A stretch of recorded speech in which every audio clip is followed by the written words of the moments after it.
नमस्कार, जय हिंद साथियों आज की वीडियो में हम बात करेंगे कि फोर्थ ग्रेड के जो दस्तावेज सत्यापन चल रहे हैं साथियों, इसमें किस मंडल की जो सत्यापन की डेट है वो बदली है। और अगर आपके डेट बदली है तो आपको किस प्रकार से सूचना मिलने वाली है, इसको लेकर हम यहाँ पे बात करेंगे। तो दस्तावेज सत्यापन की तारीख बदल चुकी है और कौन से संभाग की बदली है। साथियों यहाँ पर डेट आपको बिल्कुल ध्यान रखना है, पहले अपनी डेट ध्यान रखना है। इसके अलावा आपके पास जो भी ऑर्डर्स आते हैं उसका आप बिल्कुल विस्तार से जांच करेंगे, और इसके अलावा आपके जो भी मैसेज आते हैं ना, उसका आप विशेष तौर से ध्यान रखेंगे, क्योंकि अगर आप एब्सेंट होते हैं तो आपके लिए दिक्कतें खड़ी होगी। और जब बाद में एब्सेंट का डीवी होगा ना, तब आपको इंतजार करना पड़ेगा, इसलिए आपको पहले ही बड़ी सावधानी रखनी है। चेकलिस्ट के बारे में हमने क्लियर जानकारी दे दी है, हमारे आप चैनल पर जाके देख सकते हैं। और साथियों ऑर्डर से संबंध इस प्रकार से ऑर्डर जो आते हैं, इससे संबंधित अगर जानकारी चाहिए तो हमारा टेलीग्राम चैनल है और डिस्क्रिप्शन बॉक्स में उसका लिंक है, वहाँ जाके आप उसे ज्वाइन कर सकते हैं। तो साथियों किस संभाग की डीवी डेट बदली है, इसको लेकर हम सबसे पहले यहाँ पर देख लेते हैं। आदेश जारी हुआ है और ये जो बीकानेर से आदेश आया है वे संयुक्त निदेशक अजमेर संभाग को मिला है।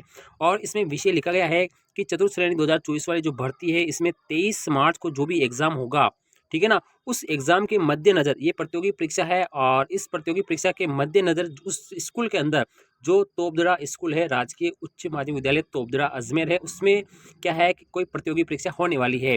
इस वजह से इस डेट को आगे बढ़ाया गया है। अब ये डेट परिवर्तित होकर कितनी आ गई है साथियों, यहाँ पर जो डीवी है ना, वो आपका टोटल 9 मंडलों में हो रहा है। कितने मंडलों में? टोटल 9 मंडलों में डीवी हो रहा है।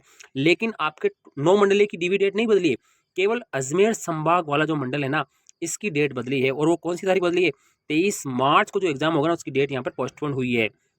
अब यहाँ पे देख लेते हैं साथियों कि जो आपकी पात्रता और सत्यापन का जो कार्यक्रम है ना, 23 मार्च को जो एग्जाम होने वाला है, वो प्रतियोगी परीक्षा के कारण उस स्थल पर परीक्षा होगी, उस वजह से इसको बढ़ाकर अब कर दिया है 21 अप्रैल। यानी अब आपका जो दस्तावेज सत्यापन का कार्य है वो 21 अप्रैल को होना है। जिन जिन साथियों का भी यहाँ पर 23 मार्च 2026 को डीवी होने वाला था ना, अब उनका जो डीवी है वो 21 अप्रैल 2026 को होने वाला है। और इसकी सूचना है एसएमएस के माध्यम से भी आपके पास पहुंच गई होगी। अगर आपके एसएमएस नहीं प्राप्त हुए हैं तो आपको जरूर ध्यान रखना है कि आपका डीवी 23 मार्च को हो रहा था या नहीं हो रहा था साथियों, ठीक है ना। अब यहाँ पे साथियों इन्होंने लिखा है कि जितने भी सूचीबद्ध अभ्यर्थी हैं उन सबको एसएमएस से या ईमेल से, आप अपना एसएमएस भी चेक करिए और अपना ईमेल भी चेक करिए, उससे आपको पता चल जाएगा। साथियों यहाँ पर 23 मार्च को जो सत्यापन है उसको आपको डेट बढ़ा दी गई है, और आपको ये थोड़ा सा ध्यान रखना है। अब आपको किस प्रकार का मैसेज मिल रहा है, इसको भी हम यहाँ पर देख लेते हैं। मेर से यहाँ पर ये अखबार में भी आया कि 3 परीक्षाओं की वजह से यहाँ पर फोर्थ ग्रेड का डीवी क्या है, बढ़ने वाला है साथियों, ठीक है ना। अब यहाँ पर साथियों कोई एएन की भर्ती है और इस एएन की भर्ती की वजह से यहाँ पर ये डेट पोस्टपोन हो रही है। तो अब आप थोड़ा ध्यान रखिए, 23 मार्च को जो पेपर होगा ना, वो आपका अब 21 अप्रैल को होगा, ये आपका रहने वाला है।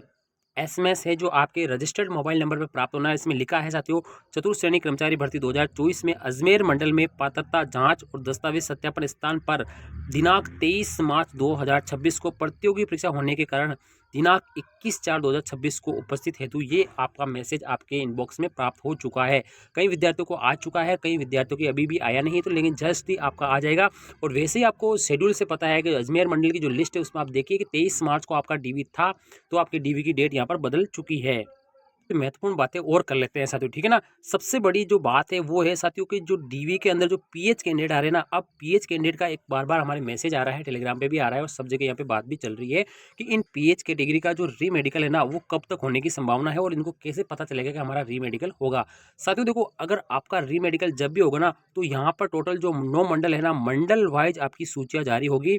और डीवी डेट आपका हो चुका है, डीवी आपका हो चुका है, कहीं का नहीं हुआ है तो किसी वजह से, अगर आपका एब्सेंट है इस वजह से नहीं होगा। बाकी जितने भी पीएच कैंडिडेट है ना, सबका डीवी हो चुका है, लेकिन यहाँ पर उनको यहाँ पर री मेडिकल की डेट अभी तक नहीं दी गई है। तो टोटल जो 9 मंडल है, इनकी जैसे ही पीएच की लिस्ट आएगी ना, हमारे टेलीग्राम चैनल पर डाल दी जाएगी। और साथियों आपको थोड़ा सा इंतजार करना है, क्योंकि इसमें समय लगने वाला है, तो थोड़े समय के बाद में ही डीवी आपकी जो री मेडिकल की जो डेट है वो आने वाली है। तो आपको घबराना नहीं है कि हमारा कब होगा कब नहीं होगा, पता चलेगा ना पता चलेगा। तो इसके लिए आप टेलीग्राम चैनल में जुड़ जाइए, वहाँ पर आपको तरह तरह की इन्फॉर्मेशन मिलती रहती है। और लिस्ट के माध्यम से सभी मंडल सूचित करेंगे, एसएमएस के माध्यम से भी आपको सूचित किया जाएगा। मेडिकल होने के बाद में आपको काफ़ी समय का इंतजार करना पड़ेगा, उसके बाद में आपकी सूची आएगी कि ये पात्र है या अपात्र है साथियों, उसके बाद में आपका फाइनल रिजल्ट जारी होने वाला है। अब साथियों जब भी आपका यहाँ पर पीएच का आपका री मेडिकल होगा, तो आपको क्या करना है, आपको अपना जो पुराना सर्टिफिकेट है ऑफलाइन वाला है या यूडीआईडी कार्ड है, जो भी आपके पास इससे संबंधित जो भी दस्तावेज है वो लेकर जाने हैं और आपको तय बताए गए स्थान पर आपको जाना है। तो इनके ऑर्डर जल्दी आ जाएंगे तो हम आपको सूचित जरूर कर देंगे। वीडियो बना के आपको बता दिया गया है। हमारे टेलीग्राम चैनल पर जाइए, वहाँ पे हमारा यूट्यूब चैनल है, उसे आप ज्वाइन कर लीजिए। इसे भी ज्वाइन करके आप यहाँ पर देख सकते हैं, चेकलिस्ट से संबंधित सारी जानकारी वहाँ पर दी गई है साथियों। तो आपको अब यहाँ पर साथियों केवल अजमेर मंडल की ही डीवी डेट बदली है। आपको एक बार दोबारा बता देता हूँ मैं, 23 मार्च 2026 को जिन जिन साथियों का भी डीवी हो रहा है, अब उनका डीवी है ना 21 अप्रैल यानी 21 अप्रैल यानी एक महीना आगे आपका जा रहा है साथियों, ठीक है ना। 21 अप्रैल 2026 को अब आपका डीवी होने वाला है और आपको ईमेल और एसएमएस के माध्यम से सूचित कर दिया जाएगा। तो आपको यहाँ पर घबराने की बिल्कुल ज़रूरत नहीं है साथियों।